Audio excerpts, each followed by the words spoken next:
I'll start in a minute, just in case this is the complete show. Just to give everybody a little background on this and tell you about a few general things. So there were 5 of us initially involved in a planning meeting to do this workshop, and none of us was a Catholic, so that's why we picked this date. And at the time, we didn't even know it was Good Friday or Easter or anything else. You know, it was just happened to be a Friday on the calendar that looked open.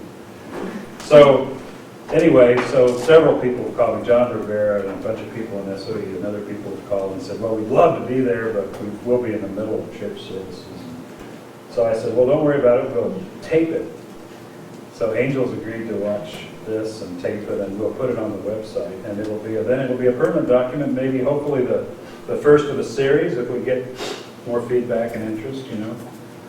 One of the reasons this came about was attending some thesis defenses in programs around campus, and generally realizing how strong we are in some programs and how weak they are in other programs. And there are some real leaders on campus like Ross and John and Don and Todd and Ann and Ian. And the theses that are produced in those programs are winning these presidential thesis awards. And the others are sometimes submitting, but mostly they're still trying to figure out, what's the best way to really teach a thesis. And the thing we all agreed was it takes a lot of work. You know, we need to educate the deans as well as the committee members and the students. And if you're chairing a committee, it takes a lot of work. I think Don Rubenstein was going to talk to that, and maybe Ross too. But anyway, we tried to team up people here that have some special expertise, and not just in advising theses, but also, for example, Ann Ames does work with research designs and the research methodology course in Micronesian studies. And Todd's been supervising, as well as Ann, a lot of the students in the U54 cancer grant program. And Ross has, he's an entomologist, but he does a broad variety of environmental studies theses. So he has to be very fluent scientifically in many fields, but the main thing is teaching rigorous discipline and methodology. And John, of course, in geology and water resources, but also in his paleoenvironmental interests. He's supervising grad students from other universities as well. So there's a certain amount of connectivity there with other grad programs around the world. When we see Ian, his work with clinical psychology, and Don Rubenstein always impressed me and Mark because he's like usually on 12 committees in a given semester, and he may be chairing 3 or 4 of them. And he only teaches 1 or 2 courses a year, and so people say, oh, those Mark faculty, they don't do anything. But I know differently. I know better with the amount of work that Don puts into theses. I've served with him on committees, and I was grateful when he was chair because he really does the bulk of the lion's share of the work in the committee, and it really shows in the theses that come out. So anyway, that was the motivation for doing this, and I thank you all for coming. And what we'll do, we're going to tape it so people that weren't able to come will be able to see it. We're going to try to keep everybody to 10 minutes. And unfortunately, the clock is behind you, but maybe I'll give you some eye signs or something. Brevity is the soul of wit, of course, and also good communication. And then at the end of the time that everyone presents, I think Don will be delayed. He may not make it at all. Ian was expected, but isn't here. But when everybody's done, then we can open it up for some questions and dialogue. And we can stay as long as you want, but I figured till 3 would probably be plenty of time. But with that, let me first introduce John Jensen, because he's going to be leaving maybe before anybody else. And John is going to talk about, what are you going to talk about, John? I just wrote it down and now. He's going to talk about the cost, financing the thesis and making, where he's been really successful getting grants to cover student participation in research and so forth. So I think he's going to talk about some of the structural relations of the grad experience. I guess the way I characterize it, well, John, I talked about care and feeding. Care and feeding, there you go. And this is going to be very spontaneous. And I had anticipated, is this to be sort of a discussion too, and with Well, questions and answer, or just a monologue? My thought was we'd keep it at a panel at the end, but Okay, that way people could go through their presentations. okay. But anybody that wants to break in and ask a question is welcome to. We don't have to structure this time that severely. Okay, well, I was just going to share some of my reflections on elements that I have found in my experience contribute to the success of students, and which have become sort of the guiding principles for dealing with my own students and things that I advise other people to do when they're taking, particularly junior faculty who are taking on students for the first time. But my observation in my field of natural science and geology, your own success is utterly dependent on the success of your graduate students. And I know, and that varies in some other, there are other disciplines and where people kind of regard the graduate students as a burden or a pest, or something that they have to deal with, and if they didn't have to deal with these darn students, they'd have more time. And I think there is a difference between disciplines, and I think we have to recognize that. And the example counter-example I use from my own experience, and I don't want to throw stones at any discipline or in particular, but one of the challenges that I've spoken with colleagues in mathematics is mathematicians don't like to be interrupted. They have to sit and think, and dealing with a student takes time away from what they've got to do on their own. And they're in a discipline that's a very intensely personal, solo kind of working relationship. Whereas in my discipline, if you don't have a student to go out in the field with, just for safety reasons, you don't go.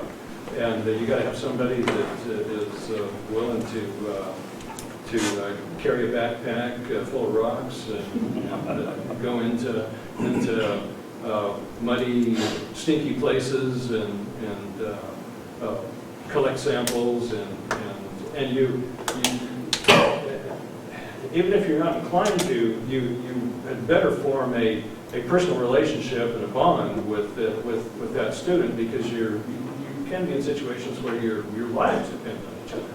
And that's very different from a discipline in which you don't have to do that sort of thing. So I recognize that there are differences, but what I would counsel people to do is to nevertheless find ways to build gaps and to build bridges across the gaps, and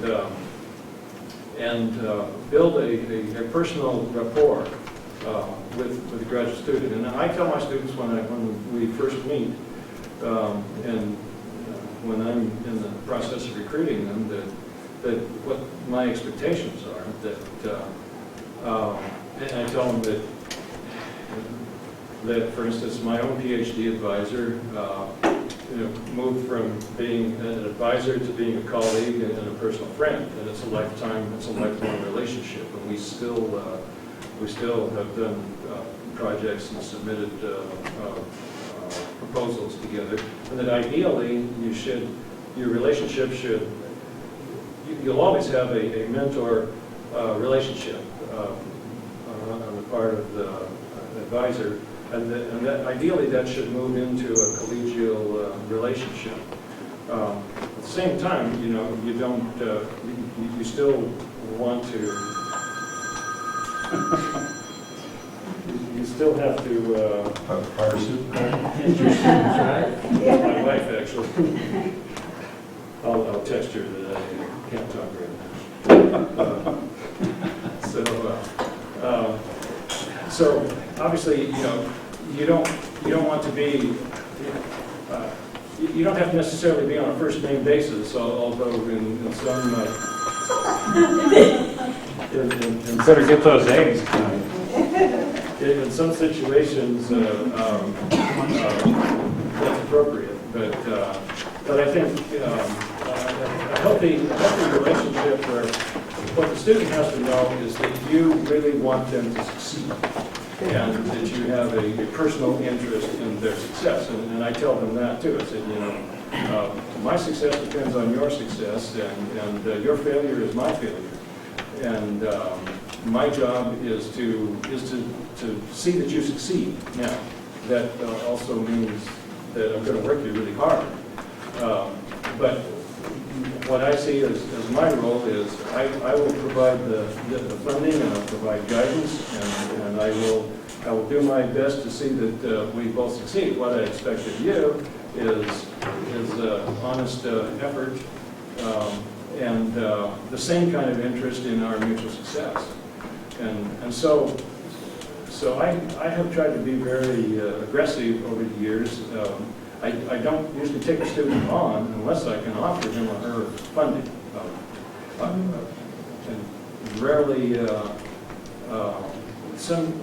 have had one student that was fully just doing it on her own. Well, actually, she started out that way, and then I did get her on funding later. She was willing to do the whole program on her own funding.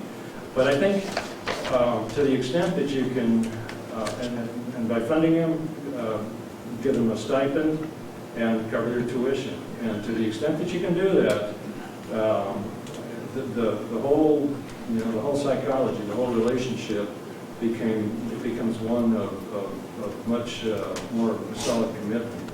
And you can. And I tell my students, I say, I will work you hard, but like my old high school track coach, no pain, no gain. and they rise to that occasion. And so I have, like say, unless I can, I think another important thing is not taking more students than you can handle at any given time. Although sometimes you end up through no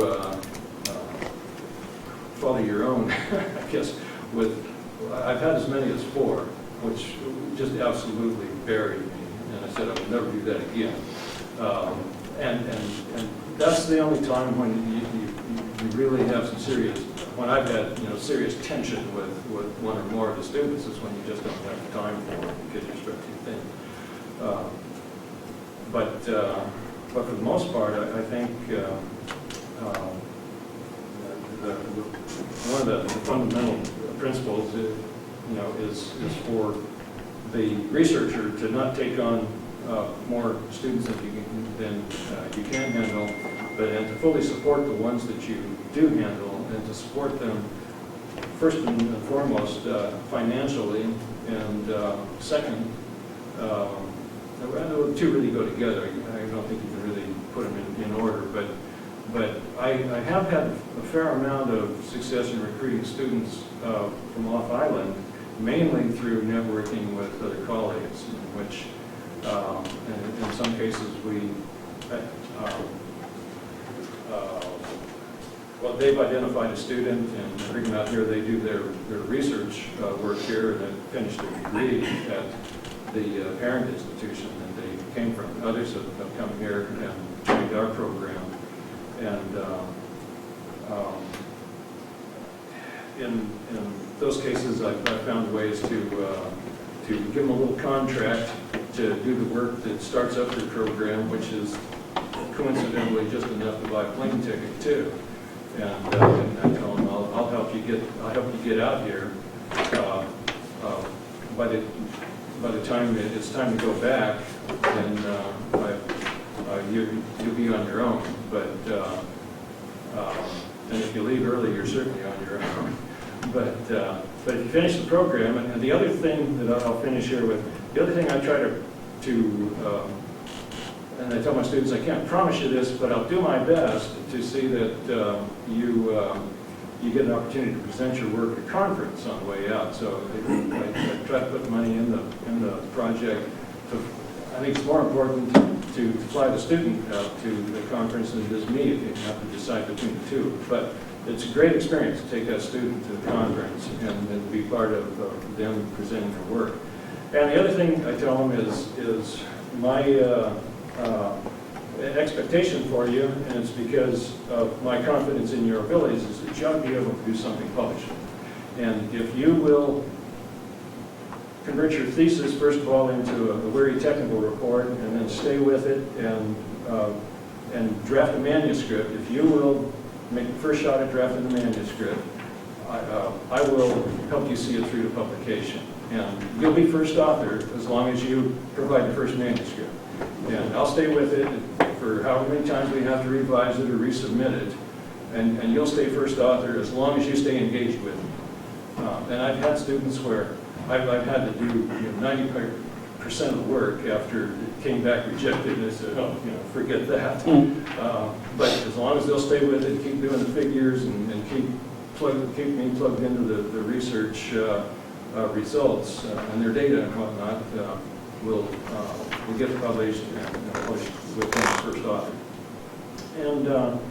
And probably about two-thirds of the students that I've had have seen their stuff through to publication. And so I think those kinds of incentives are important. And I'll just conclude by saying it's personally rewarding, because when it succeeds, you do end up with a lifelong colleague and friend, as former students, and it's what gives us fun.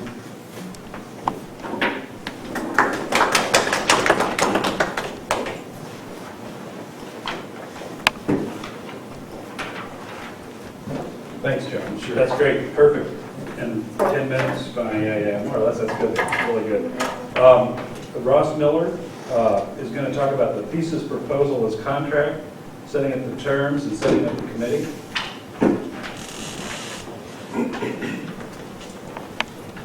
Well, first of all, I'd just like to say amen to everything that John Jensen said, especially the part about your interaction with your students being a long-term commitment and being a very time-consuming commitment, but one that ultimately is very rewarding once it is handled correctly. It's like having a family almost, and it really never ends. It's part of your career. They become part of your career, and it's really great. I'm currently serving. I've been serving as the program chair off and on for about 6 years of the environmental science program. And one of the things that I've done, and the program chairs in our program have done, is I try to interview the students. Well, I interview every student that comes into the program, and then I try to talk and make sure I interview them or have a pretty good contact with them during the academic year. Initially, when the students come into my office, unless they already have a really excellent idea of who they want to work with and what they're going to do, and have made contacts previously, we talk about how to find an advisor, what kind of projects, and how you set up a committee. And the advice that I give them is, especially in terms of a project, is I ask them, what I was told is, what were you doing when you were 12 years old? And in my case, I was collecting insects when I was 12 years old, and that's exactly what I'm doing now. It's just that the tools and the travel is a lot more extensive than it was when I was 12, but the interest is still there. Then I asked them to shop around, to go around and visit the faculty. I don't know any of the EV program faculty that would close the door to a student that wanted to sit down and chat about what they're doing. And I tell them to do a little bit of homework, look up their CVs. Everybody's CV is online. The publications are online. Check them out, see who it is that most closely matches your interest. And then you have to check, I ask them to check your own background to see if you have the tools that you're going to need to work with that individual. Because we cast a wide net in the environmental science program. We have administrators that come in, engineers, biologists, and we try to they have to have a common core of scientific knowledge to be able to function well in the program. The other thing I asked them to do is, as they choose an advisor and start to select a committee, is to choose an advisor that they get along with. That the person, get to know them a little bit before you have them sign the paper, because you're stuck with them for quite a while. You can always change, they can always change the committee members and an advisor, but it's a rather painful process, and it's better not to have to do that. So they want to, and then similarly, the advice I give them in selecting the committees is to get committee members who get along and who will actually contribute to their thesis program. The other thing I tell them is that you don't have to have somebody on your committee if they are all they're going to do is give you advice or help you out. Any faculty member will give you advice and help you out. But your committee has to be a select group. They have to be able to work together. They have to have the time. And as John mentioned, it's a very extensive time commitment. And again, they have to be able to work together. And if that's not the case, then find somebody else. The other thing I tell them is that select faculty member for chairs and for committee members who have a proven track record. That means, at least in our field, are they actively publishing? If they're not, chances are they're not going to be able to give you guidance in developing your own thesis. And again, I suggest they talk around to different faculty members, find out who are the good ones, who are the ones to avoid. We all have track records, and it's public knowledge.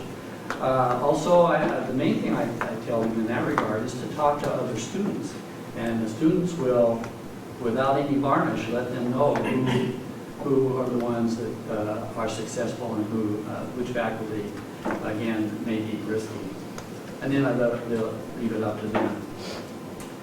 Now, one of the problems, and I think others are going to address it later on, is the problem of thesis creep, and I think has already been mentioned today. And I'll shift gears a little bit. One of the biggest problems we've had, even after a student has set up a committee and it's functioned, is that a student tends to often feels that they're being overburdened. And in other words, the faculty member is continually adding things that they would like the student to do. So frequently what happens, that a 2-year master's program turns into what would anywhere else be a PhD program. And this has caused a lot of grief. It caused a lot of stress on the part of the student. It causes the faculty member to think the student is just sloughing off if they can't do all this stuff. And because we don't have PhD programs, there's a tendency at UOG to treat our master's level students as PhD students. And that just cannot happen. It shouldn't happen. So in the environmental science program, we have adopted informally the strategy that what is in the written proposal serves as a contract between the faculty member, between the university actually, and the student. So once the committee signs off on the proposal, which is presented in open forum, it's open to criticism, and it's like a thesis defense, just in miniature. Once the committee agrees to that, then the student is committed to those things that are included in that proposal. That means that they have to do what they said they were going to do. Conversely, the faculty member are not allowed to add more to the thesis. If it's not in the proposal, they can't do it. Now, there are always exceptions, but in the past, the exceptions have always become the rule. And I think even though that this is an unwritten policy, but it's one I think most of our faculty understand and abide by, and it's one that our students, I think, really appreciate. And that protects them from just being swamped. In my opinion, a master's degree program for a full-time student is a 2-year program, not 3, 4, 5, 6, or 7. And now that changes because many of our students are part-time students, and so there's a little leeway. But many of our students, especially those that are on extramural funding, and in fact, I think all of our students in the ED program are funded on grants or other projects. it should be a 2-year project, maybe 3 if you have a problem, a typhoon comes in and destroys your research or whatnot. But that thesis proposal then is the contract that both the student and the faculty abide by. Now that puts pressure on the student to actually think through things and create a proposal that's a good proposal, it's a reasonable proposal. It also puts pressure on the committee, especially on the committee chair, to actually read the proposal and be involved from the get-go. Again, since we've started doing this, we've really not had the problems we've had in the past with students stressing out and wanting to change their committees or advisors, the week before their when they would like to be done. Again, going back to where I began is if I think it's underappreciated by the university as a whole is how much time and effort it takes actually to mentor a student. It's not just that you have a student, you give them an assignment, and they come back at the end with a thesis. It's almost, at least in my experience, a day-to-day activity. You interact with the student day-to-day. They always have questions. Some of the questions may seem very silly or elementary, but again, we have to remember that, especially a master's student, this is the first step really in the professional arena in most cases. And if we wanted to have somebody that already knew everything, we would hire a postdoc or a technician that was an expert in that field, but we're not. We're getting students, we're training them to become professionals. And so there is a learning curve on both of our ends.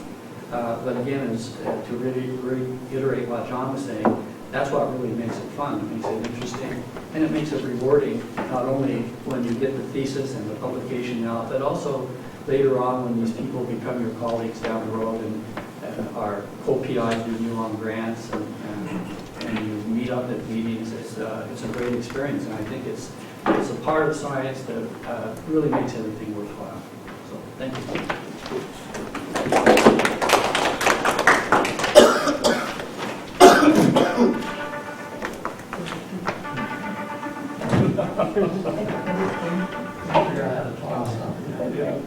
Well, everyone's keeping to a 10-minute time frame, Ian, pretty closely, and Don Rubenstein's delayed because he's in a PMT grievance committee meeting, I think.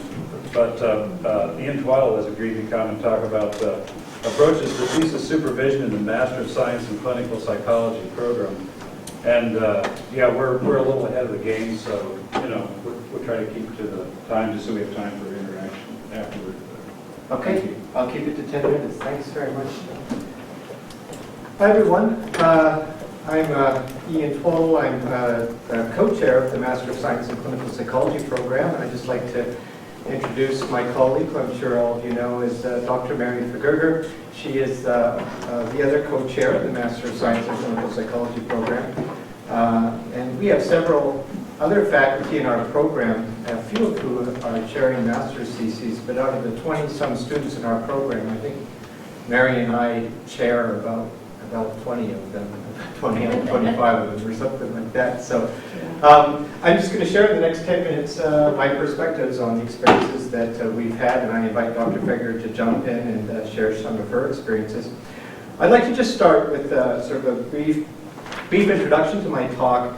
We have a pretty rigorous program that has 52 credit hours of coursework, 1,000 clinical training hours, where students are working in practica and internships in the community, and some pretty serious comprehensive exam requirements. And our students have no problem with completing all of those things. They complete all of their coursework, usually within a 2-year period.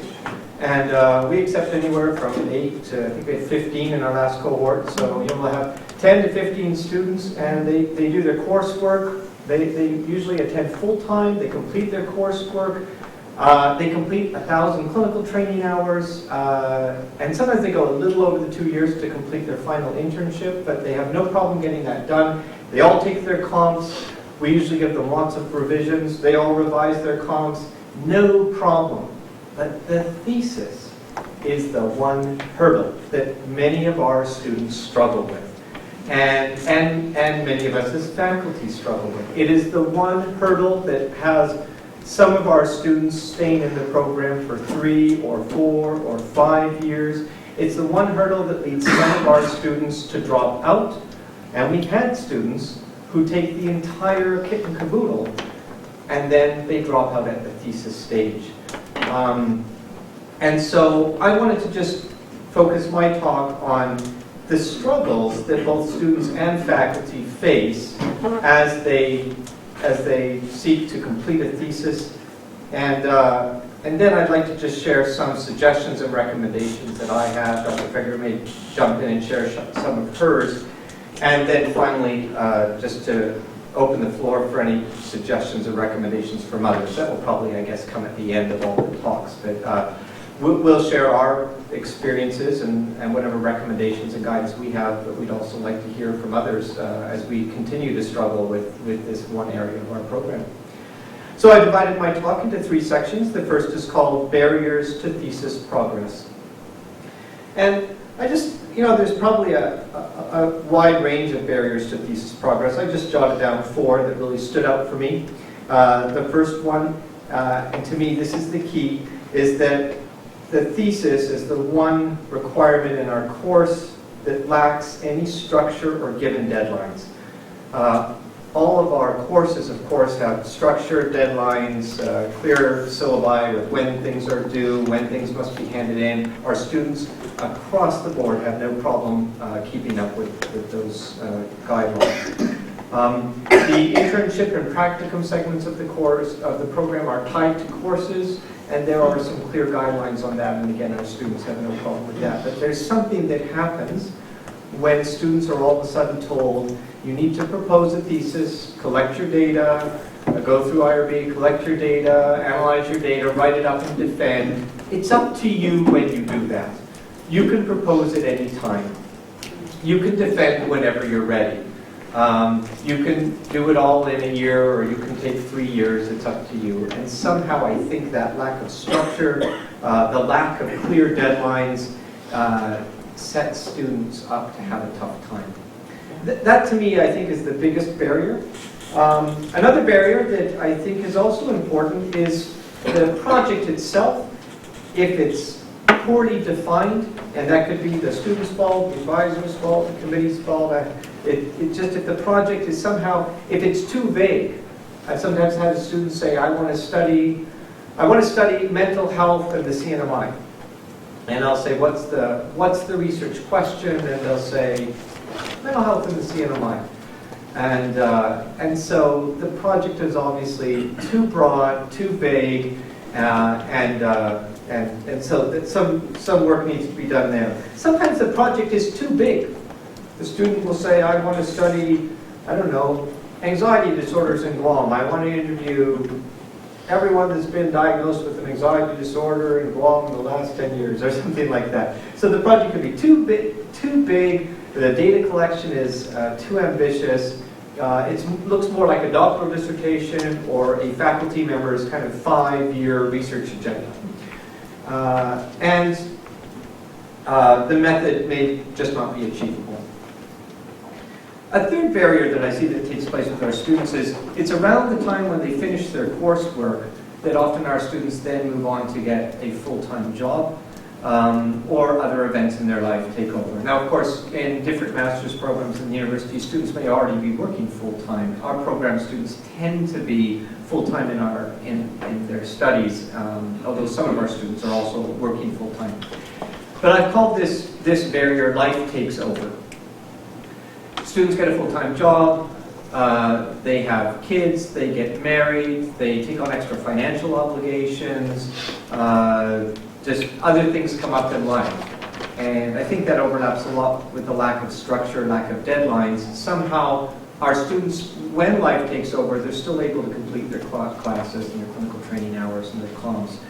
But when life takes over, the thesis is often something that gets put on the back burner. And the last barrier that I've highlighted is just a lack of clear guidance from advisors and the committee.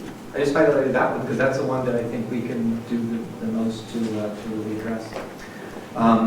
It's our job to give really clear guidance to our students on what we're looking for in their master's thesis.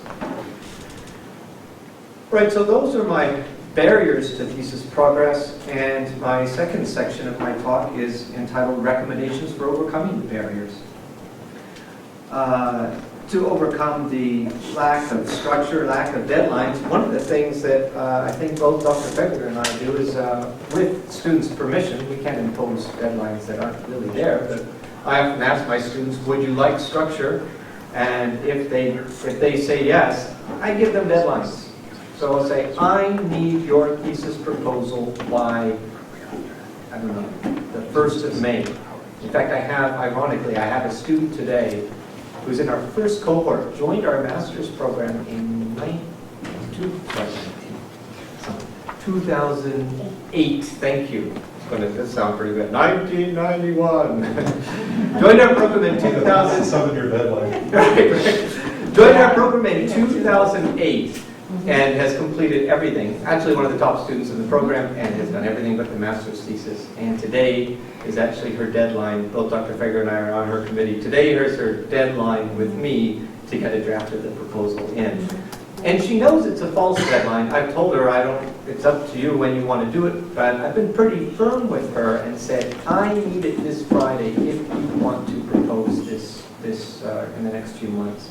So imposing some deadlines, some structure, making it firm, and that can be often very helpful to students. Helping the students to clearly define their projects with clear and specific goals, clear research questions, obviously a narrow and very specific research focus. Often I find our students who are coming to do research projects, they really don't have a lot of experience in doing research, and so they'll pick a topic like depression in Guam or anxiety in Guam, and then that just stays as their topic. And we need to teach them to go to the research literature, to review the recent work that's been done in the field, and to find a specific gap or area that has not been addressed, a specific question which was raised by other research, and to help them to answer or address that specific question. And as always, we tell them it's not a doctoral dissertation, this is not a faculty member's 10-year research plan, it's a master's thesis. So it should be very specific research questions, very specific methodology that's doable in a specific period of time. We certainly work in mentoring our students to, I know for my students who are, the minute they finish their classes, they are jumping to get a full-time job. And I have had 1 or 2 students that have left the program because they took a full-time job and were unable to do their thesis. So some of the guidance I've been giving more recently is please at least propose your thesis before you enter the workforce. At least get started on the thesis project and then take your full-time work. But another trick that we use, and both Dr. Fegler and I do this a lot, is we schedule weekly meetings. I'm sure this is a pretty common practice. We have research teams, and we call them vertical teams, and that we have students at different stages on the team so that others, some students can mentor others. And we meet as a team at a specific time. So we'll identify a 2-hour block or 3-hour block once a week. That's a consistent time when the research team meets and we share our progress. It's just like a class, and we make it a requirement for our thesis students. When we're working individually one-on-one with students, we often have them coming over to our homes. I think is a common practice Dr. Fegler and I use, just because we have families and other responsibilities. We don't want to be at UOG till midnight, but we invite our students to our homes. And I tell all of my thesis students, I'm free anytime this weekend. Let me know when you want to come on by, and we'll set up a nice work area, dining room table, backboard, somewhere nice, and we do the thesis work. And I know Dr. Fegler does that as well. So I think that creating a regular schedule where the student has contact with their chair can be very helpful. But even outside of the regular meetings with the chair, we highly recommend that students block out time for their thesis work in their week. And whether they're working full-time or they don't have anything else going on in their life, we recommend, Mondays from whatever time to work, that's your thesis time. I had a thesis student who was just the same one I was mentioning, who over several years was unable to put together a proposal, even though they were one of the strongest students in our program. And I asked them to please come on campus, treat it like a job, and work at least 4 hours a day, Monday through Friday, until the proposal's done. And we created a workstation, got an office area for the student, and asked them to check in every day. Again, it was completely voluntary. They're not required to do that. We ask in advance, do you want this help? And once the student says, yes, please give me the structure, we try to create a structure which will give them just a really good space to get their work done. So regular meetings with the thesis team, regular meetings with the thesis chair, and scheduled time on campus or in a library or at home, but scheduled, consistent time where they kind of clock in, clock out, and do their thesis work. We highly recommend it. I think the last piece that's missing is to make sure that students rely on their committees. Too often our students will work alone with their chair, and we always advise them, you've got a whole committee. Hopefully they've selected a committee that has expertise in their area, and going to those committee members, meeting with them regularly, letting them know what stage they're at, getting feedback on the work that they're doing, submitting drafts of chapters to the thesis committee. Not only gives them feedback and guidance, but it also keeps that structure going so that there's other people involved in the project and they're not on their own just trying to tackle this seemingly insurmountable project. That's the end of my presentation. Dr. Feger, anything to add to that?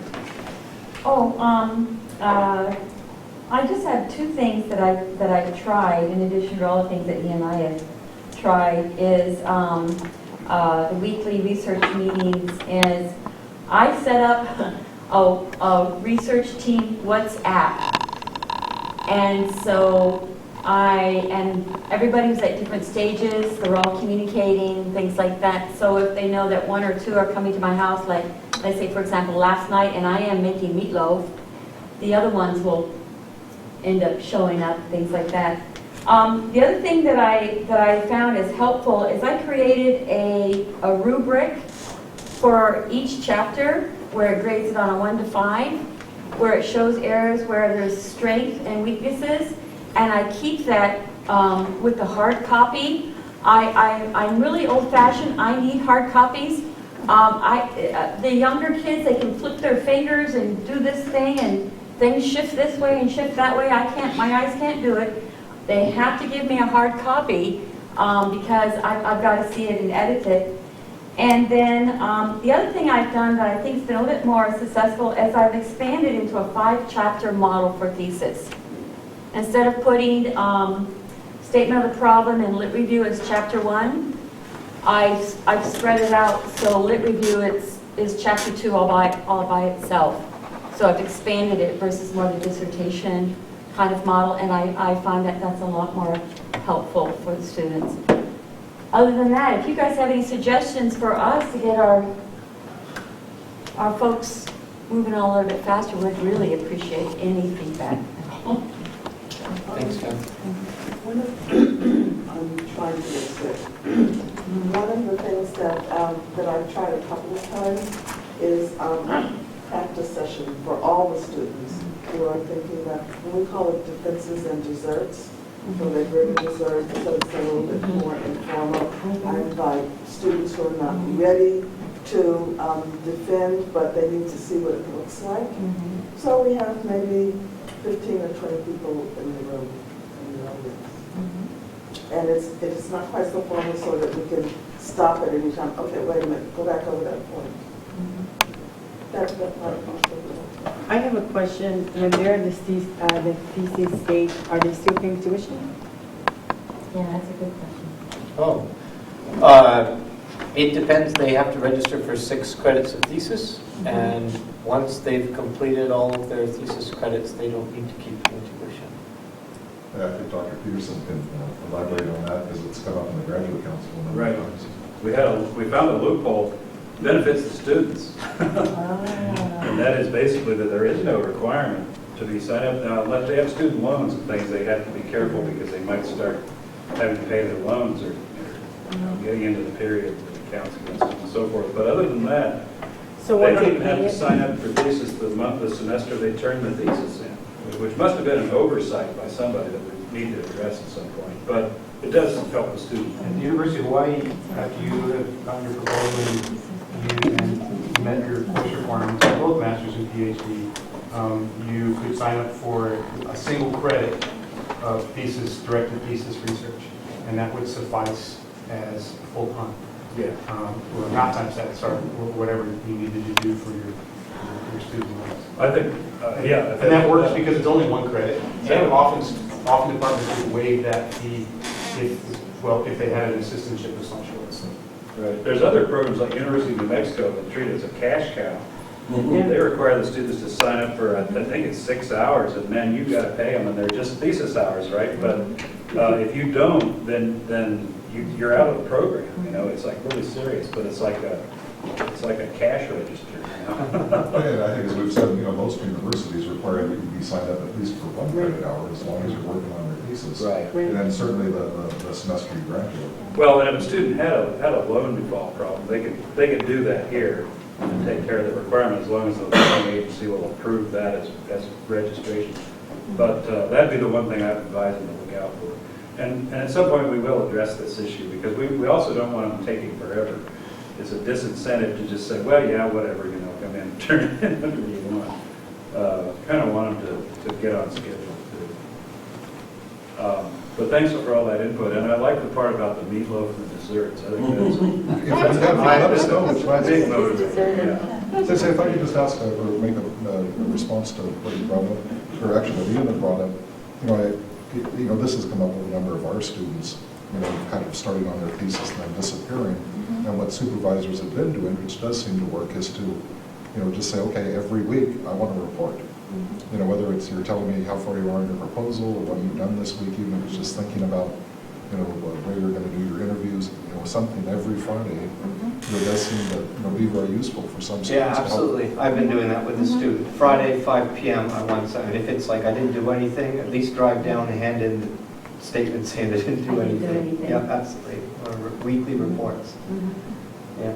And then we, and then you can call, I will call my students and say, I read your weekly report, and just keeps that dialogue going. Sorry. Sure.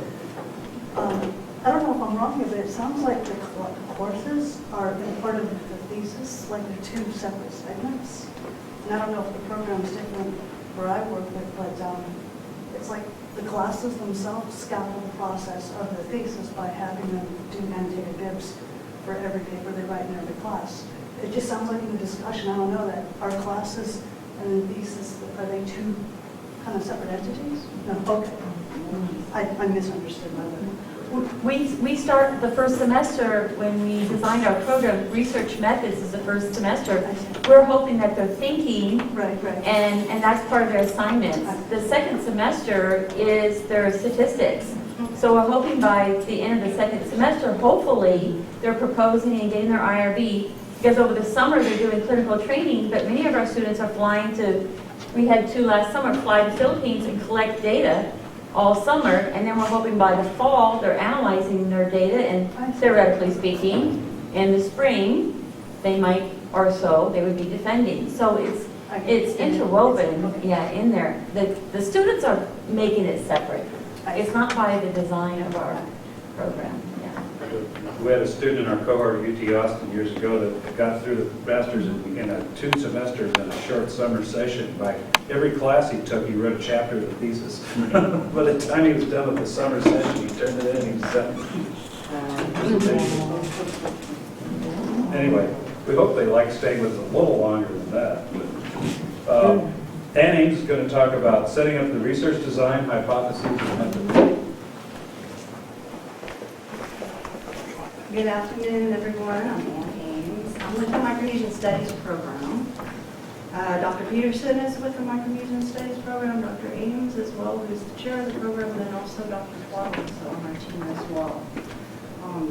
The interesting thing about the Micronesian Studies program is it's very interdisciplinary. So we have people from sociology, archaeology, history, political science, geology, psychology, the list goes on and on. So it's very interdisciplinary. And it's very unique in terms of a master's program. And what we really push for is for our students to do work in Micronesia. Guam is certainly a part of Micronesia, and a number of our students like to stay on Guam, especially those who have family or work responsibilities here. But we really try to push our students to go out into Yap and Pohnpei and Chuuk, right, Costa Rica, to go ahead and start to generate more data and more theses that are specific to the Micronesian region. And as we continue to develop the MSP program, we noticed that the research proposal was something that our students were also having difficulties with. Partially because we're so interdisciplinary, so you'll have a sociologist, an archaeologist, and a geographer on your thesis committee. And then also because of the skills needed to go out to follow up, or to go out to FICE, or to go out to Satterwall and interview and to participate on these very small isolated islands. One of the things that helped us, and I think Mary and Ian, this might give you guys some other ideas. What we did was, initially our research design class was the methods class that students took when they first entered our program. And what we did was we shifted that to when the students are completing their course, their required courses. And the reason we did this is we noticed such a change, right, in terms of the students' interests. So if they were producing their design when they first entered the program, by the time they were exiting out of the coursework, their topics had completely changed. And so we shifted the methods class to be the last course that they took. And then we really redesigned it, not so much to be just a purely methods class, but we redesigned it to be a research design class. So the main requirement in the course is to produce a research design. And this has not only benefited the students, but it's also benefited in terms of choosing committees, right? We highly recommend that your chair have a background in what it is that you're proposing. So if you want to do an archaeological study, then to have your chair represent or be from the archaeological department, right? And it's also really helped us as teachers. And the reason it's benefiting us in terms of our teaching is, it's the only paper that we focus on in class. So we're not trying to teach them methods and have them do a research design. We're not trying to teach them theory and have them do a research design. It's the only major requirement that we have in the class. And then we do it in stages. So we do the proposal in 3 specific drafts. And the first draft is looking at the introduction. So we're doing things like research topics, and then taking, like Ian was saying, something like land change in Yap State, right? And having them really narrow these topics down, right? Okay, so where in Yap State in particular? Okay, so Yap proper perhaps. What type of land exchanges are you talking about? Are you talking about oral traditional ways of exchanging land? Are you talking about modern ways with land documents and land rights? So that first initial stage of the proposal, in my opinion, and I teach the class, is getting the students to narrow down their topics. It gets them to really start to understand the amount of data that they would need to actually answers to these hypotheses or defend these research questions. And it also helps them start to realize that in order to achieve their research topic or achieve their thesis or their hypotheses, that they're going to have access to the data. And so this helps in terms of narrowing down the topic, and then it also sets the stage for what follows, which is the methods. So probably within the semester, I would say almost a third of the class time is dedicated to this introduction. So what is your research topic? What is your thesis? What position are you taking in your paper? What is it that your paper is arguing? What are your hypotheses? What are the relationships, right, that you expect to find? What is your overall research questions for the thesis as a whole? And then also, what types of theories are you planning to incorporate into your research, and what is out there in terms of the literature review? So it's a pretty large chunk of the proposal itself, right? In terms of the student now realizing that they're in the driver's seat. This is their research topic. What is it that interests you? Which classes did you do really well in? Which teachers did you find were interested in the types of work that you're interested in doing? And then how are you going to take it from what's up here and get it in that written form? Because like you guys were saying, we also have the public defenses for the proposals. And one of the tricks I learned, speaking of mentors, right, that you have throughout your career, my doctoral chair said to me, he said, you know, I don't want you to come and sit down and talk to me until you've written something. And once you've written something, then if you want to come to me and talk about what you've written, then I'll set up a meeting with you.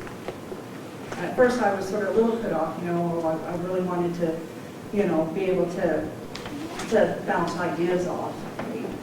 And then as I went through, I started to learn that this was a really good technique, a really good skill, because it was very easy for me to stand up and talk. It was a lot harder for me to write it down. So I do that as well, right? I'm not saying that I don't meet with the students. I'm saying let's get your ideas and your thoughts down on paper, and then let's talk about what we have on the paper and how we can improve what's on the paper, how we can narrow down the topics, how we can get a doable in 2-year research project. How is it that we can actually start to produce what it is that you'll need in order to graduate, and that is going to be a final grading thesis in the MSP program. The second phase is the methods, and I highly recommend this great style and format manual for graduate thesis that Dr. Peterson has a number of different copies in the back. This sets up margins, it sets up fonts, it sets up requirements, and I think the problem is for their research design, so that they know from the get-go that there's a specific format that needs to be. And then we go through the methods, right? What is your quantitative, what is your qualitative? Because the sample in MSP is such a unique sample, we focus a lot on sampling. How are you going to have access, right, to the population in Saddleball, for example? How is it that you're going to actually be able to go out there? Where are you going to stay? How are you going to do we focus a lot on that. We talk about primary data, we talk about secondary data. And the part of the second draft of the paper, the method paper, that I find most challenging is the analysis. So in the research design, we also spend a good amount of time with how is it that you're going to analyze this data. Some of it is a given, right? So the very quantitative, the statistical ways of looking at data is already laid out. But the MSP form is very qualitative. that they collect, and in terms of the type of research that they want to do. So them will be working, for example, with qualitative forms of interviews. And so a lot of the proposal focuses on how it is that you're going to conduct your analysis. So they're turning the first draft, the intro. I'll go through it, correct it, return it. Then they'll turn in the second draft, which is the intro and the methods and the analysis. And then also the IRB. We work on the ethical aspects in that second section and including the requirements for the IRB. Return that. And then they turn that back in at the end of the semester with their conclusions, their appendixes. So if they're going to conduct interviews, they'll have their interview schedule. They also list a time frame for the ways that they want to proceed forward, and when they expect to have their first drafts or second drafts finished. And then some possible lists of respondents can also be included in the appendix. One of the things most interesting about that I found about the time frame is they're proposing to give their committee members a full draft 2 months after they get back from collecting the data. And then they're expecting the committee members to return that full draft in a week. Right? So with the research proposal, you're starting off very, very early in the process, letting the student know that it takes time for us to go through their theses, especially the first drafts, right? And that's something as short of a turnaround as that is highly unlikely. And so we set out with that proposal in the get-go, right, in terms of a real doable time frame for the completion of the thesis. So once they complete the class, right, they're highly encouraged during the class to pick a chair, and they can work with their chair in terms of the design. And then once they complete the class, they have a 50-page finished proposal that's already been edited once. And then they'll take it to their chair. The chair will either agree for it to go through once or disagree. They also submit it to their committee members, right, to agree or disagree. And then they move into the defense and then go through the data collection process. So, do you want me to take questions now, John, or should I If people have something, or we'll let Todd talk and we can then just have a discussion. go to discussion then? Okay. Yeah. So, Okay. somebody's got something. Hey, actually, if I can just, make about one point that really sticks in my mind from my dissertation writing, how important it is to start at the very beginning, following the format. I can't remember how many weeks I spent before I turned in the final copy, reformatting everything and getting all the darn codes right. And how much easier it would have been if I'd just done that right in the very beginning in regards to the font and size and margins and et cetera. Yeah, we have people coming in at the last minute with things that are like a ½ inch off on the margins. And it's not as big a deal as it used to be. It used to be set up for the microfilming, and that's why there's that strict rule. But, well, some of the staff in the office were really sticklers about it, and man, it could be like a 1/10 of an inch off, and they'd be making them go back and redo the whole thing. And if you've got embedded figures and all that, it's a disaster at the end to try to fix that stuff. That's really good advice. We ought to put that right in the beginning of the guide, actually. Start with it. But we're also beginning to think about maybe other formats. And actually, some of the programs are going to other types of products, even than a thesis. So a journal article or something maybe, or a report on a project, or like, as John Jensen said, a rarity report, rather than the bound thesis itself might actually be the product. So it's getting a lot more flexible, and partly it's getting away from that old microfilm format, which was really what dictated the whole thing. Okay, well, Todd Ames is going to talk about the overall advising process, and then I'll follow up with just a few kind of mechanical issues about IRB and this kind of thing at the end, just to give you some helpful advice on how to deal with those processes. Thank you, John. I'm Todd Ames, I'm the chair of the Micronesia Studies program. I got the easiest presentation of all. Everything else has been covered. One of the things that I'm going to talk talk about is the overall process from the very beginning of admitting a student right through to finishing their thesis. And fortunately, our program has already developed some mechanisms which I'm going to cover, and as well as some of the issues that have arisen both from my own experience and from the program's experience. And as Dr. Ames has already pointed out, you know, one of the things that was very evident when I first entered the program 8 years ago was that our students were having a lot of trouble picking a thesis topic, developing their proposal. And one of the things that the program came up with to address this was that right in the very beginning, when a student is applying for admission to the program, that we ask them to identify at least an area or a topic of their interest. So that right off the bat, you know, if they wanted to study the toxicity of rabbit fish, for instance, we could say, look, this really isn't the program to do that. And also, you know, at least them to get to start thinking about the topic in the area, you know, so that they would have a focus once they did start in, once they were taking their coursework. Another thing that we've now required our students to do is to also discuss how their background has prepared them for the work that they're proposing. And you know, if they have some particular area of interest they want to focus on, whether or not they have the necessary foundational training, since we are such a broad interdisciplinary program. In 2 recent cases that we had one student who was going to do extensive statistical analysis, and when we were looking at her background, we realized that she really didn't have the background to do that. And so, you know, we helped her to change her topic, or to change her approach, so that she could conduct the research that she desired.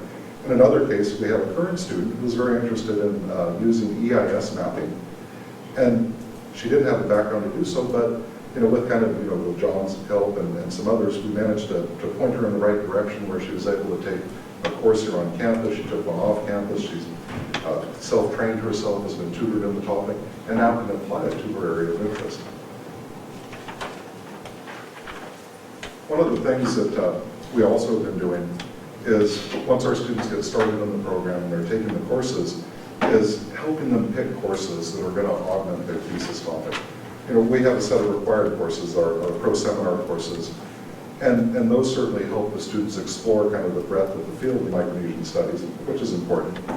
But both for the required courses and the electives, what we really ask them to do is to use those courses to develop the background for their thesis. What I tell my students, and I encourage the other faculty to do so, is that each class they take and each paper that they write really should be chosen with the potential that this is going to be a foundation for a chapter or maybe a section in their thesis. Once they're ready to do, once they've completed their coursework, they're moving on to their thesis proposal. One of the things that has been so successful for us, because as Dr. Twiddell and Fergerger were pointing out, and Dr. Ames as well, we've had so much trouble getting our students to move from completing the coursework into getting the proposal designed and ready, was incorporating into the research methods course an extensive research design component. And it's been very helpful for our students, because we're now seeing them, instead of taking years to develop a proposal, finishing their coursework and moving right from proposal to conducting thesis work. In some cases, it still takes them a couple of years to complete their thesis work and write it up and so forth, but at least they're moving right into the process. So that has been very useful for our students. And my colleague has spoken extensively about that, so I'm not going to really cover any more of this. Some of the issues that do come up in thesis writing, and many of you have probably dealt with this already, at times you're going to find out that our students might need extra effort, they might need assistance, whether it's in conducting their analysis, organizing their materials. We have special issues here in Micronesia, of course, and that a lot of our students need huge amounts of help in basic writing and basic editing. And some students can be quite exasperated in regards to the demands that they're going to place upon you. But don't forget that at times they're going to hate you even more than you're exasperated with them.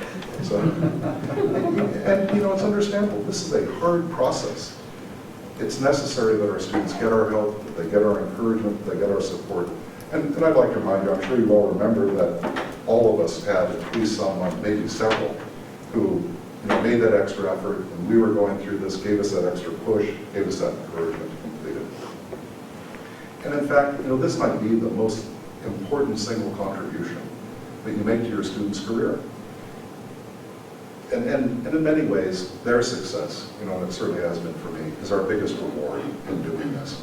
Other than, of course, the huge financial stipend that we get for being chairs. the other bit that we get even for sitting on a committee.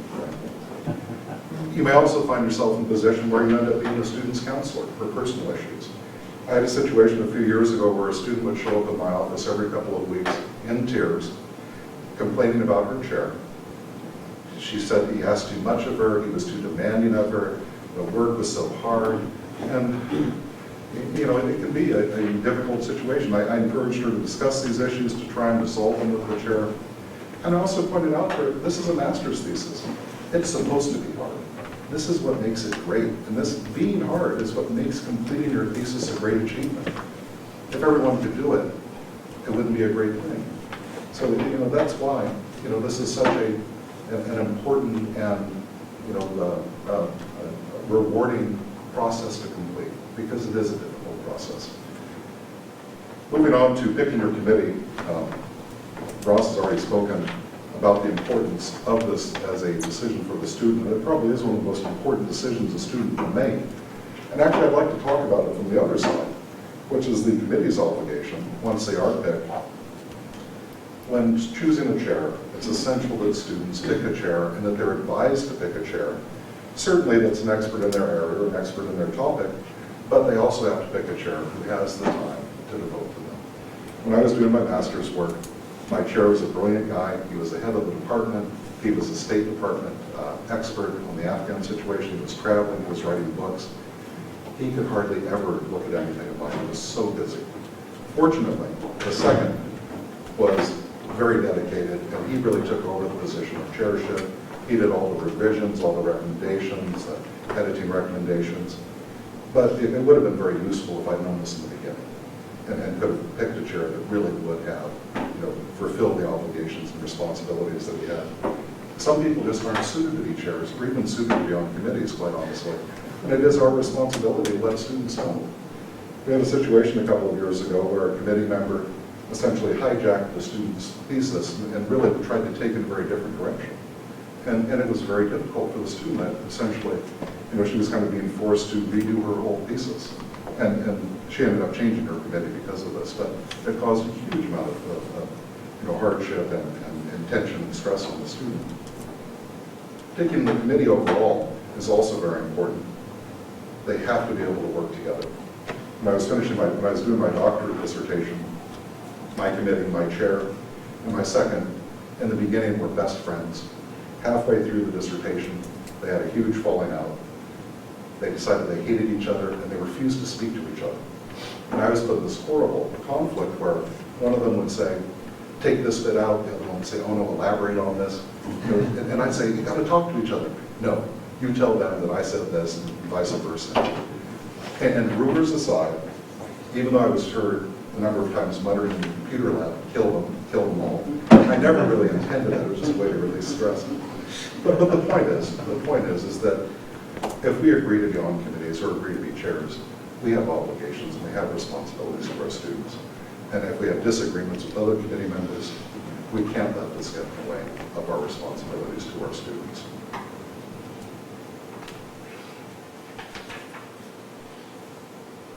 Following up on what Dr. Jensen had pointed out, also Dr. Miller, after the defense, being a chair or committee member shouldn't be the end of your relationship with your student. There's a number of potential areas for collaboration. You might end up co-authoring articles together, writing conference papers, working as colleagues, working on grants together, assisting them in getting into a PhD program, getting a job. This can end up being truly a lifelong relationship, and it should be. And for those who do make it a lifelong relationship, this is what makes a really great chair or a great committee member. That's all I have to say. Thank you.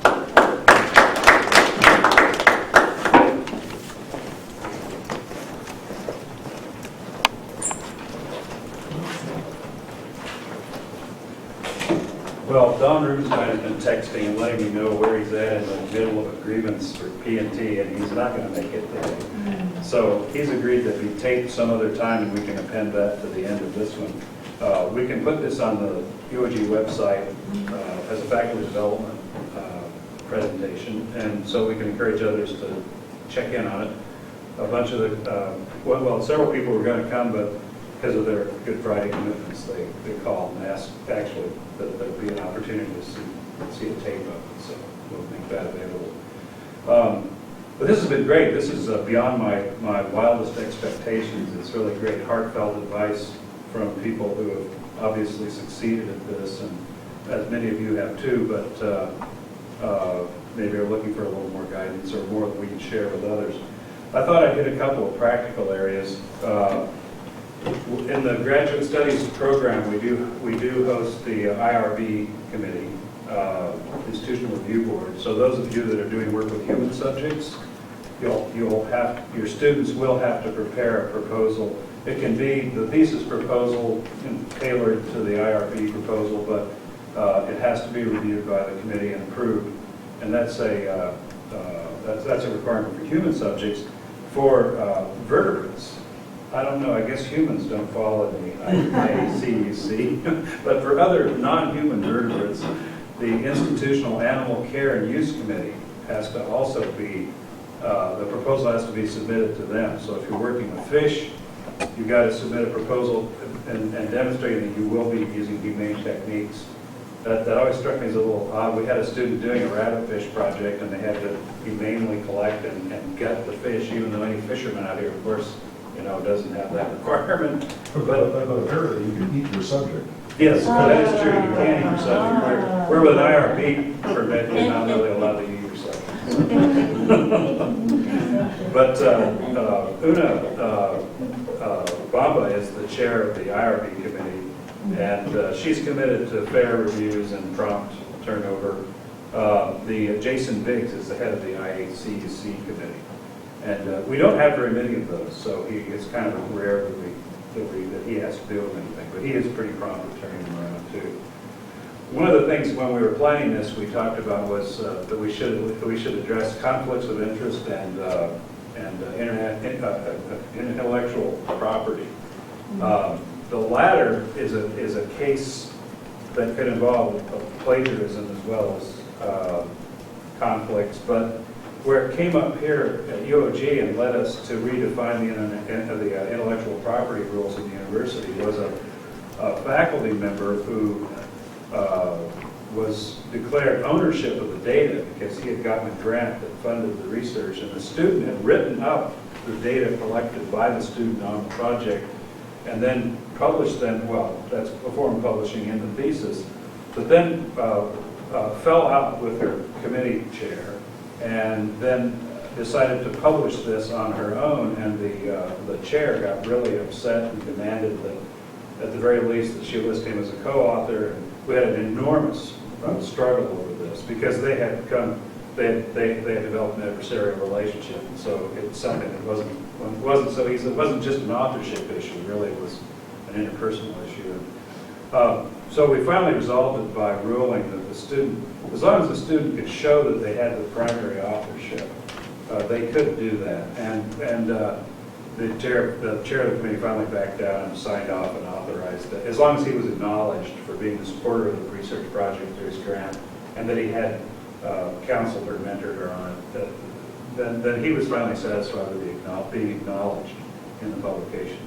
But we do want to honor the students in these publications, and like John Jensen said, the student, unless they just completely bail on the project, would always be the primary author. I mean, I've known faculty in the past who would always relegate students to secondary or tertiary authorship, even if they did very little of the work, but that's certainly not something we would encourage.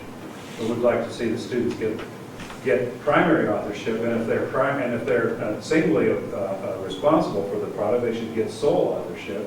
But if not, they need to also be academically honest, and if the faculty member or other students have contributed, they need to be acknowledged in some form, either as junior co-authors or perhaps in the acknowledgement section. But that's something we have now referred to the Board of Regents as an item to be appended to the rules, regulations, and procedures manuals on intellectual property involving the rights of students, primarily in thesis.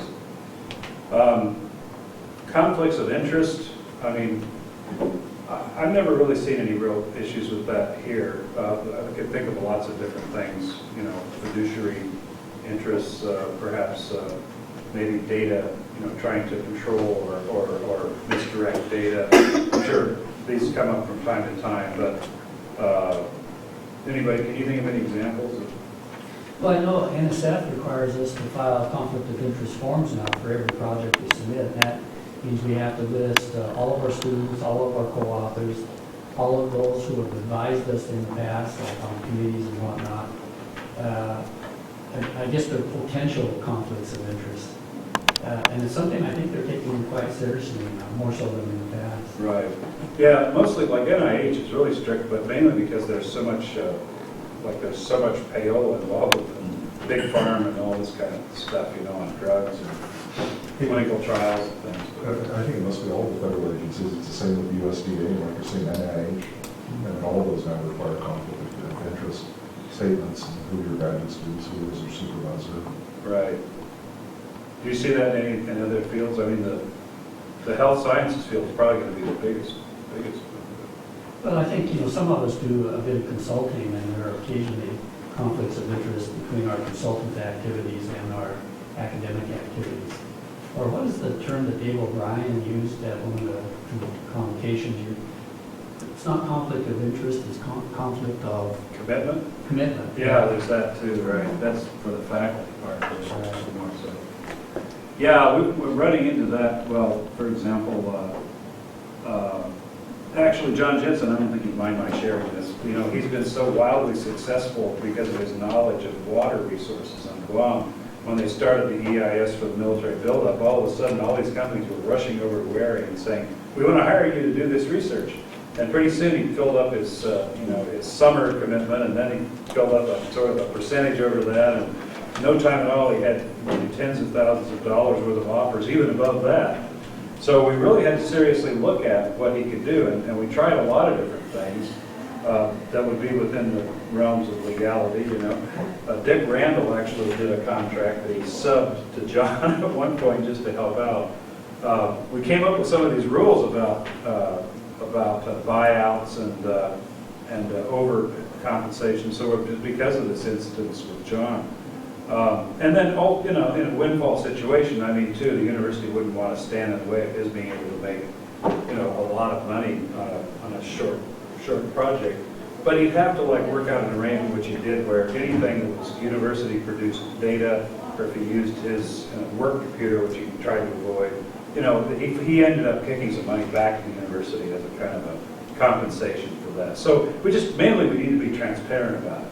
So this conflict of commitment came up as a policy where a form was developed that then somehow got lost in the upper realms of the university, that got found and is going to get pulled out again for a once-a-year reporting.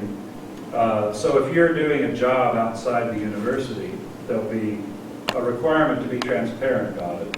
And the expectation is that you typically wouldn't work more than 1 day a week on another commitment, given that you're working 40 hours or 5 days a week at the university and need some time, presumably for rest or recuperation. This is what it was based on. It's a standard a lot of universities use. So if you're doing that and you acknowledge, okay, I'm writing articles for the PDN, and it takes a day a week and whatever, then transparency is the main issue. And very likely it would never be something anyone would tell you not to do, unless it was clearly competing with your job here. So if you were working 40 hours a week somewhere else and never made it to office hours with students, and, that would be pretty serious. And probably somebody, your dean for starters, or the SVP would ask you to consider which job you really wanted more and stick with that one, So that's where that came from. Here on Guam, there's a particular area where several faculty are actually listed full-time at the University of Guam and also full-time at the University of Maryland, which teaches on base. So for a while, that carried a privilege of getting to go to the commissary on the base, so it was much sought after by faculty. But now they've removed that privilege, so I'm not sure it's much of an advantage to anyone anymore, besides maybe a little extra pay. But that could be a serious problem. If you really were full-time at other places, it'd be kind of tough to be responsible to your students and so forth. So that's where that came from. Yeah, we haven't really seen too much come up with conflicts of interest. I guess mainly there could be commercial problems, you know. If you were selling a product that you somehow extolled in your thesis that was supposed to be an objective lab report or something like that, that could be an issue. You see it in psychology areas, conflict, Mary, or beyond what you'd have to check off on the NIH grant, yeah. Oh, I don't know. Yeah, I guess we're writing one now, I'll take a look at it. Take a look, Maybe there's we a, do. there's a requirement, yeah. Yeah, okay. So, think of any of them. Hasn't been a big issue here. Yeah, it's pretty common, in psychology, it's pretty common for faculty to have a, small outside practice or things like that. And I don't, it's usually seen as, a small portion outside of our regular work hours. Yeah, and that kind of engagement, it's kind of a community engagement too, and it's really healthy. Yeah. A lot of business schools, I know at UT Del Paso where I was teaching for a while, the business faculty all had private lines wired into their offices in the business building. So that nobody could say there was a conflict of interest in using their offices for mega consulting contracts.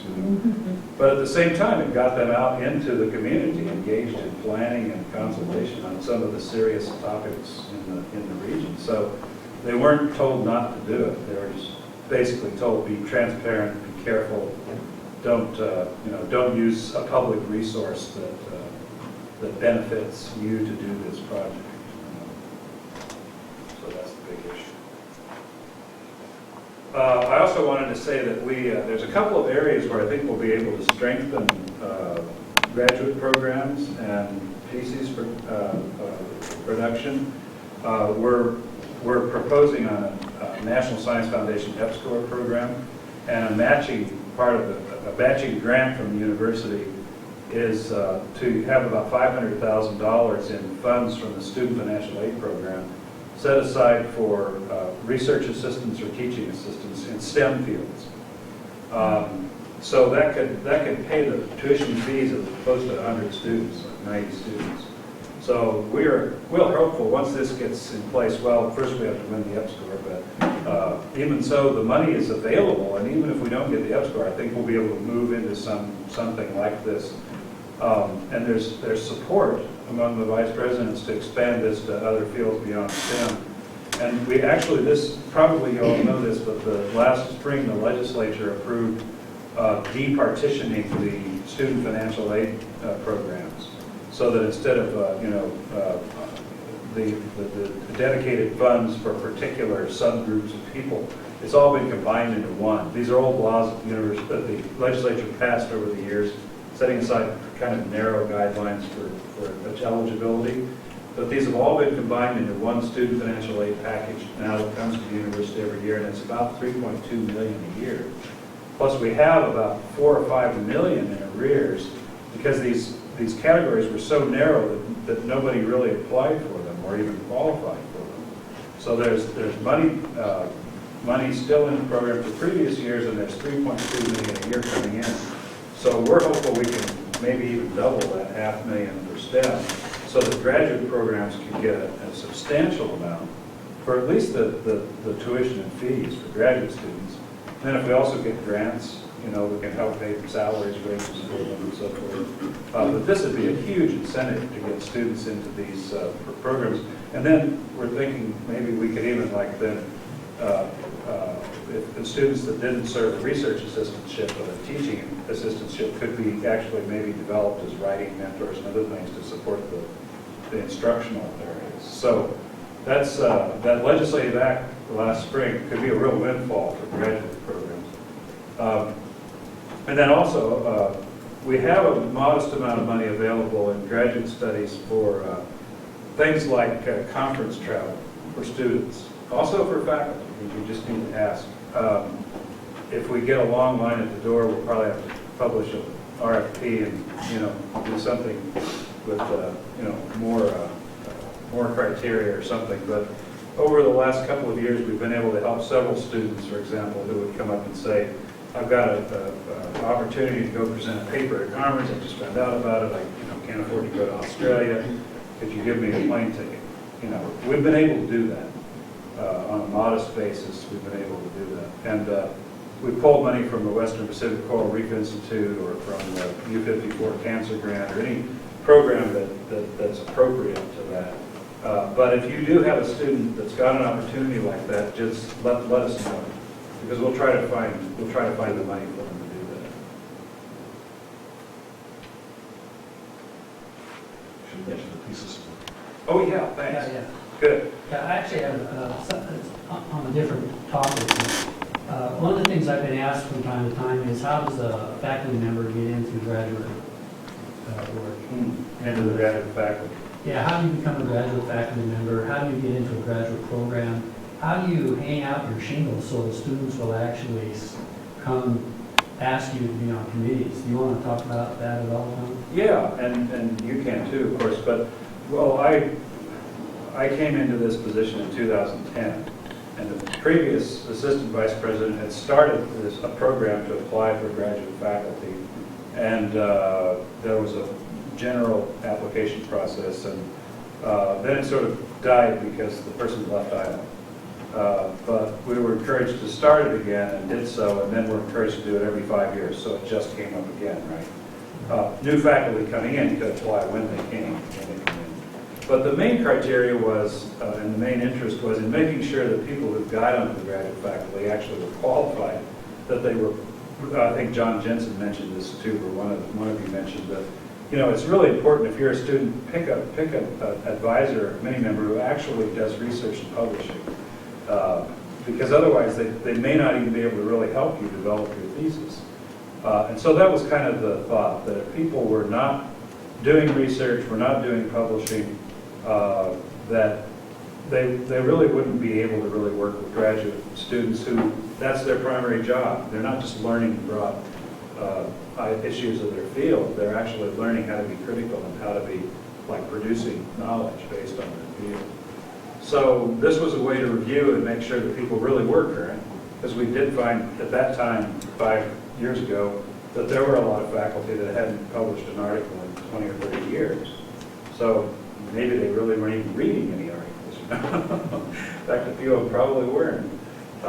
There were not many that got rejected because of that, but there were a few.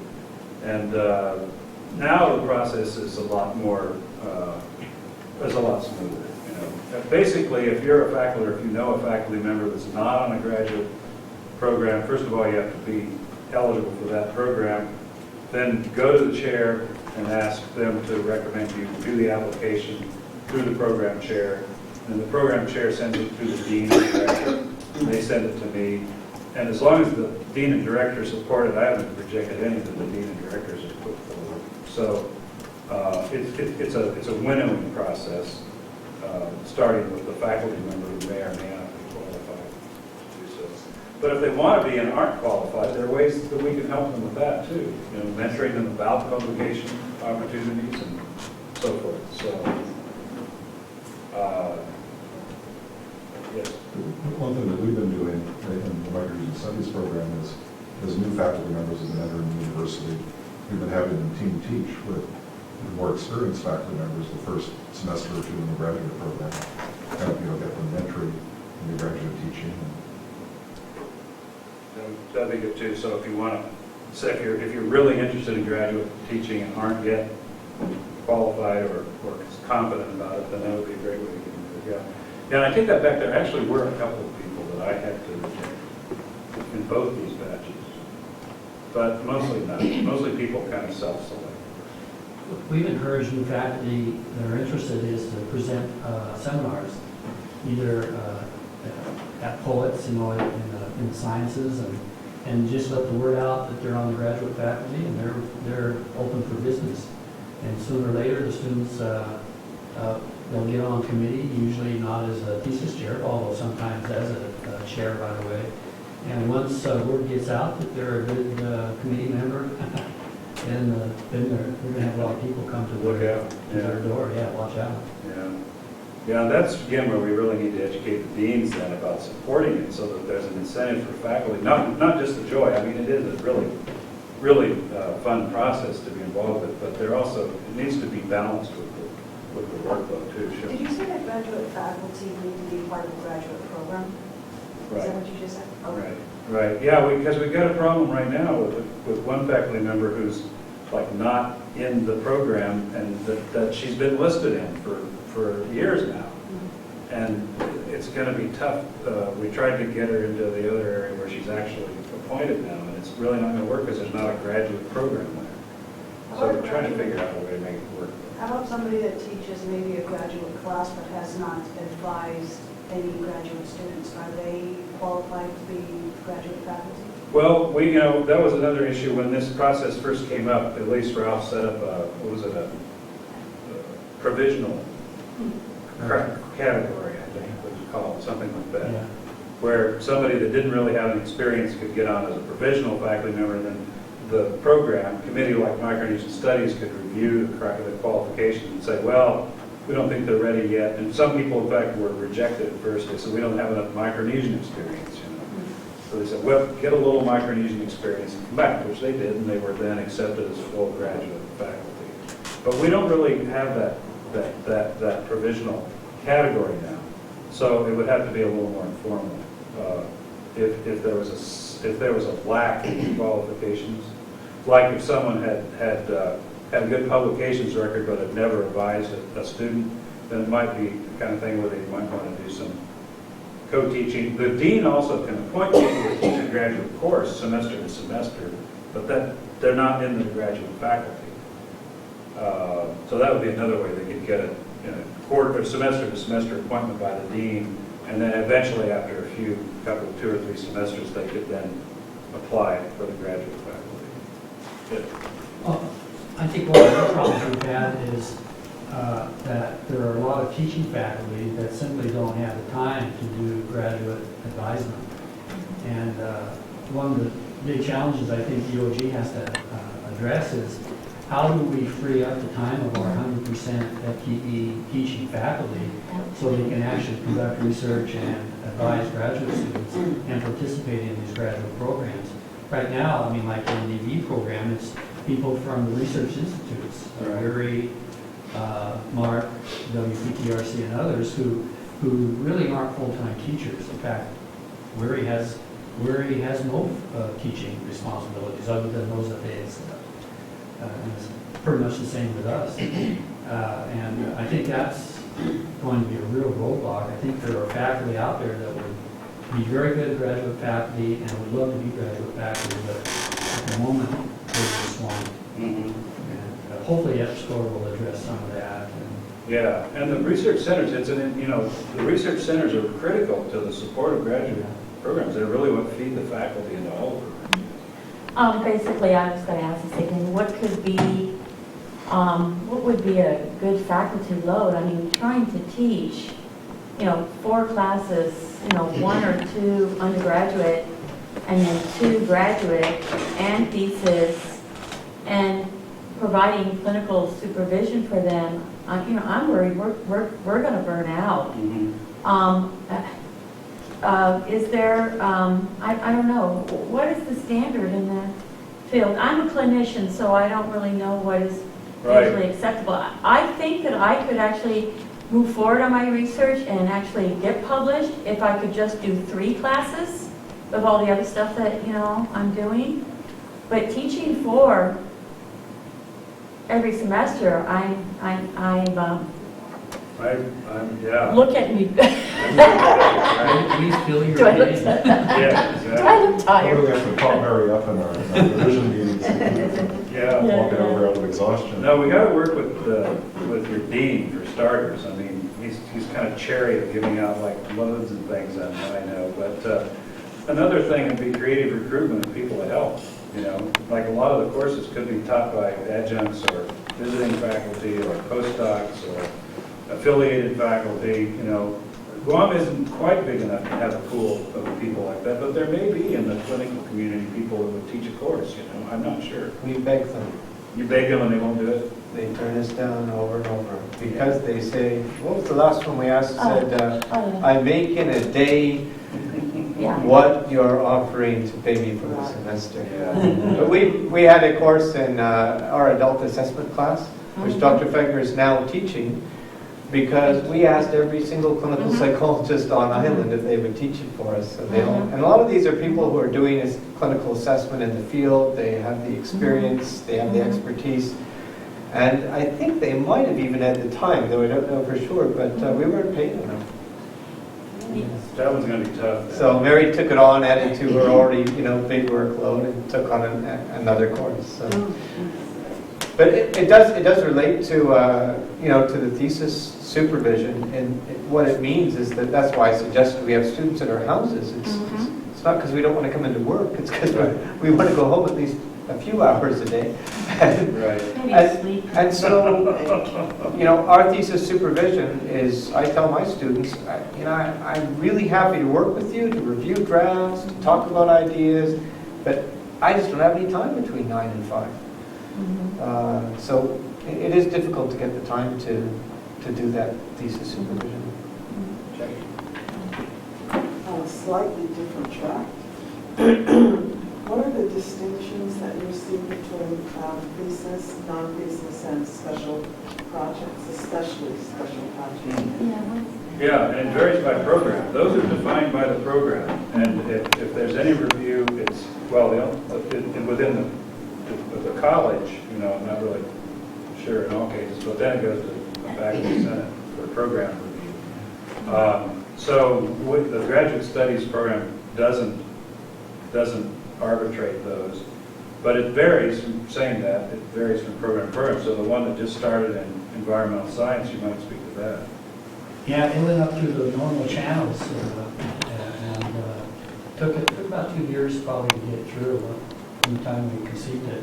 And I think the gist of it is that we found that there was a need, or students were demanding non-thesis track options. And so we created a project option, an internship option, and a coursework option. And we made it clear that these are terminal degrees, that if you want to go on for PhD or engineering certificate, you should be doing a research-oriented thesis. And the other key aspect of that was the procedures for each of those options are almost identical to the procedures for the research thesis. They select a chairman, a committee chairman, they have a committee, they have to propose whatever it is, whether it's the internship. If it's a coursework option, they still have to describe what the emphasis is going to be. And then they have to, at the end of their activity, they have to defend it and write up a report analogous to a thesis. So the rigor, ideally the rigor will be the same. It'll just be a different track, and it'll be more flexible to meet their needs. And the internship option has been pretty successful and popular. But we have a couple of students who are in the coursework option, and I wouldn't say they're stuck, but one's had a baby and everything's on hold. So I don't think we've had anybody graduate from the coursework option. And the project option is very similar to the internship option. That's going well. I might chime in, if I can talk to you backwards here. We have both a thesis and also a special project option. And recently we've had a couple of students go through both. And to be honest with you, I can't see any difference in the final product. About the same effort and time. And I think both of them would have our blessings to go on for a doctor's degree. And some of the dissolution with it. I mean, John probably would disagree with me. Yeah, because he set the other one up. Yeah. But I think Joel brings up a good point, is we're kind of seeing how this is shaken out. I mean, how long has it been? About 3-4 years. So our first crop of students in these non-thesis track options are just coming through, and I have a feeling we're going to have to tweak it. But originally, it was going to be very distinct. Thesis is go on for higher, bigger and better things. The others are terminal degrees, and again, that may or may not be the case. But again, I think the level of work and the product is that we've seen is very similar for both. It could be quite different in different schools. Like at Stanford, in the engineering school, for the master's degree, they don't allow it. Not even a special project. It's a burden when you get it out of the way, because it's only doctoral students that are good at getting money. from projects. Right. A lot of times a master's degree is just a bailout degree, yeah. 1 year at most, you know, of course. Sorry, not going to make it for the PhD, take a master's. But, you know, the programs here at UOG that have been focused mainly on projects, like public admin and SOE, you know, it's not the same kind of degree in a lot of ways. And of course, we know why. Historically, masters led the certification and promotions and so forth in the school system, so there's a different reason for a master's. And then in public admin, again, it was kind of a certification or a licensure for getting out into the community and the government or something like that. One of our most famous recent one was a lieutenant governor, you know, who got his master's, and based on a kind of a capstone project, you know, that, you know, personally, I think when people are offered the opportunity, and of course they have the time, they're not on a fast track in their lives, you know, the option to do a thesis is so far more significant in their lives. Like everybody has said here today, it's an important milestone in a person's career and in their academic life especially. And it allows a person to really figure out how to do a big project. Until you've done a thesis or something like that, you don't know how to do, you can't even imagine how to do a big project. But once you have, you've unlocked a door to visualizing or envisioning the end of a big project, a big undertaking. And it's such a pleasure, you know. Well, not always. Sometimes you get to the end of that report, it's pretty sweet, but it was pretty tough getting there. Then just did a big grant for the Navy that had a few spots along the way that he probably wishes he didn't have to do. But normally, though, I mean, you get through a big volume of work like that, and you probably couldn't have done it if you hadn't done a thesis and then maybe even later a dissertation. It's a visualizing process. One last question. Are we at the point where we can upload our theses, special projects, to a digital database rather than printing them out? Well, I mean, on the projects, the requirement would be within the program. So we don't have a graduate studies. For the thesis, we have formats and guidelines and all that, but whatever was proposed or whatever was required out of a project like that would be out of the program, pretty sure. I don't get projects to look at. I get all the theses to look at. We submit all of them. Well, they get waylaid at Luke's office then, I guess. Yeah, but let's look at the program requirements on that, because they're not something that's in the rules of graduate studies. I'd like to have them go to the grad school, not like thesis. It would be better, yeah. Well, for example, some that were disputes, not disputes, but there was controversy about in the past, had they come to our office, we'd have been a little more prepared to deal with them. I mean, we might have started this process sooner to try to encourage people to shift to theses instead of just the projects, you know. Yeah, I mean, I have to say I've seen some in the past that were like term papers. And that really doesn't really prepare anybody. It doesn't really help. So anyway, thanks very much. This has been really satisfying. Yes. Oh, I'm sorry. Yeah, that's the second time you had to review. So, okay, about 2 years ago, we managed to twist the president's arm into putting up some money to give a recognition to the best thesis on campus, right? And it's up to the program to nominate it to a committee which has been Ross and me and Richard Colfax. And anybody also is welcome to join this committee. You got to read half a dozen theses, that's about all. It'll be from all the theses coming in the fall and all of them coming in the spring that are then recommended by the program. So I know Mary got a hold of me the other day. She's got one. I know some will be coming up in, I think, in biology. Oh, I see. Environmental science, yeah. So there won't be too many to look at. The clinical psychology has had some, well, just the latest one, in fact, Joanna Goss did a fabulous job. And actually, they've all been so good by the time they got, you know, through the recommendations by the committees that we've given awards to everybody. We had a top award, but all the others got something too, so that's pretty gratifying. And now, actually, this year, we're going to have an event that we need to start promoting pretty soon. But last year we had a research awards ceremony at the Marine Lab, a small group, where we gave the Presidential Thesis Award there. And then we gave out some awards to various people who have gotten grants and so forth, achievements in research and so forth. But we'd like to expand that to include all the graduate faculty now, as well as research scholars.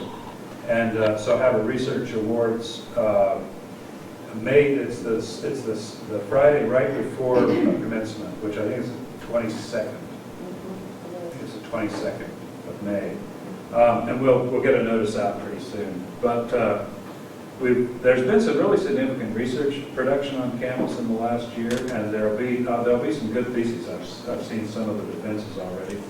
So this is a good way to really promote the achievements of students who have really put a lot of effort into some really fine theses. And there have been some that have come through here that are competitive with any place I've ever been. Really nice pieces of work. The faculty have to be careful not to demand dissertation level work, actually, because these students could do it. They'd be up for it, but they wouldn't get the credit they need in just a master's. So anyway, look for that. We'll get a word out on it pretty soon. And if you think of other things that people have done that we should be recognizing, let us know, because we can do it in that activity on that Friday. Right. So thank you all very much for coming. We'll put this online. We'll get Don Rubenstein to section that. Thanks a lot.